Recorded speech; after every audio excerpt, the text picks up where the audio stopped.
things are happening, right? Like you tune into impermanence, you tune in and really sense the quality of dukkha.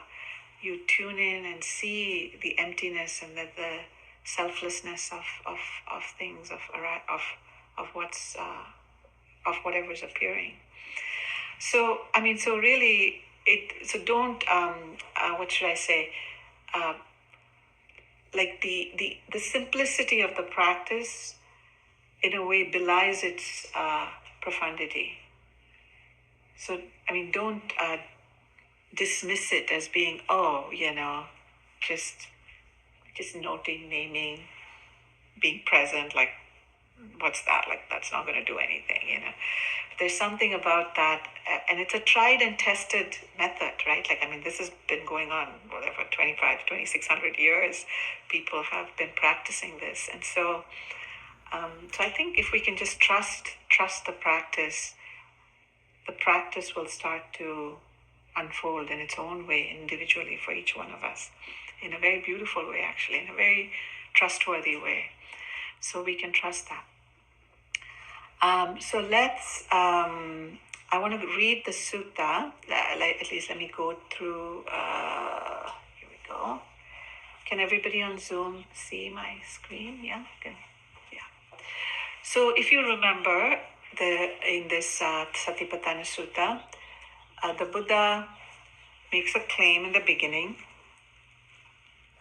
He says, monks, this is the direct path for the purification of beings, for the surmounting of sorrow and lamentation, for the disappearance of dukkha and discontent, for acquiring the true method for the realization of nibbana, namely the four satipatthanas, right? So he's making a promise here. He's making a claim, a very tall claim, saying that this is the direct path for surmounting dukkha and to attain liberation, right? So, and then there's the definition. It's like, okay, what are the four? And then he goes into the four foundations of the body, feelings, the mind, and the dhammas, right? So we went through that. And we'll go through it again. I mean, these things we're going to keep repeating. But then he goes into this section of mindfulness of breathing, right? Now,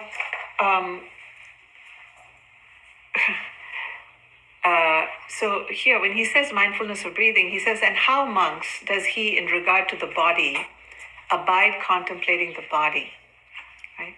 So this mindfulness of the body, and there's different sections here. There's the breathing, there's postures, there's activities, there's elements, there's different, within that first section of the Satipatthana, the first foundation, there are many subsections. And so today I want to just sort of go, we'll just review breathing, and we'll go through a little bit of the postures as well.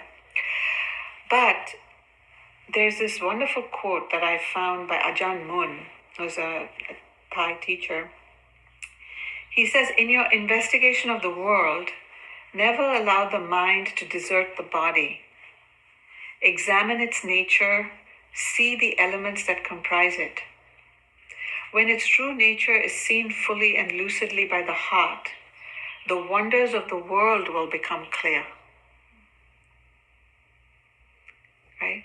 So it's kind of like the body and the breath. It's a portal, it's a gateway to reveal the whole world, is what he's saying. Everything can be tapped into by just this simple being in the body. So the thing is, so this has to be cultivated. We really have to practice staying as close to our bodies as possible as we move through our days. And for some reason, and I think especially maybe more so in the modern world, we are always living neck up in the head. So the invitation is to bring it down below the head, below the neck. Feel the actual physical sensation of the body, the breath, So here in the section on breathing, he says, and monks, how does he, in regard to the body, abide contemplating the body? So he says here, gone to the forest or to the root of a tree or to an empty hut, he sits down or she sits down, having folded her legs crosswise, sets her body erect and establishes mindfulness in front of her. Mindful she breathes in, mindful she breathes out. So here he's emphasizing the sort of importance, or at least sometimes, we can't do it all the time, but this idea of seclusion, right? Like of moving away from your day-to-day busyness and the hum and drum and the buzz of the world, to find a little corner where you can sit by yourself and sit upright.